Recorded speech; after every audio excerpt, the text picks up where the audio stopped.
শুভ সকাল। সকালবেলাতে মাঠে আসলে আমরা যে সমস্ত দৃশ্য দেখতে পাই তার মধ্যে অন্যতম একটা দৃশ্য আজকে আমরা দেখতে পেলাম যে তার নিজের জমি থেকেই লাল শাকগুলো তুলছে।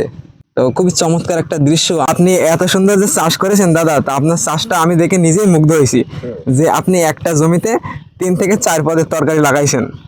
আমি লাল শাক আছে, কপি আছে, পটলের মাথা আছে, তারপরে ওই পাশে পূর্বের সাইডে আমার আছে হচ্ছে ভেন্ডি। তা ভেন্ডিটা আমার একটু ক্ষতি করে ফেলেছে আজকের সাথে খুব।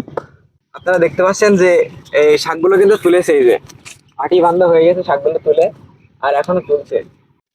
আমি তো সবসময় এই জায়গায় আর এই জায়গায় থাকি, তার কারণ আমার এই মেশিন চালাই খাই, এই আমার ধানের ভুঁই ভাঞ্জি খাই, ধানের ভাঞ্জি তারপরে তরকারি আমি রক্ষণ করি। হ্যাঁ, আমি থাকি সবসময় এই জায়গায়। আছে একটু কুয়াশা এবং কুয়াশার আড়াল থেকে দেখা যাচ্ছে সূর্যের লালচে আলো এবং সূর্যের লালচে আলো মাঠে ছড়িয়ে দিয়েছে। আর সেই লালচে আলোকে গায়ে মেখে মাঠের বুকে কাজ করছে কিছু কৃষক। শিমুল গাছের অপরূপ দৃষ্টি দিচ্ছে ওই দূর থেকে।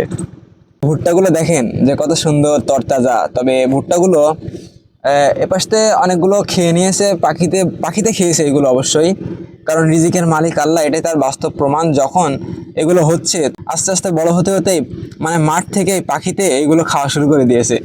আজকে কুয়াশাচ্ছন্ন এই মাঠের পরিবেশ আপনাদেরকে আমি দেখাতে পেরে খুবই খুশি, এবং যারা দেখেছেন আশা করি আপনাদের ভালো লেগেছে। এই ধরনের ভিডিও যদি পেতে চান, এই ধরনের ভিডিও যদি আপনার পছন্দ হয়, তাহলে পেজটিকে ফলো দিয়ে সাথেই থাকবেন।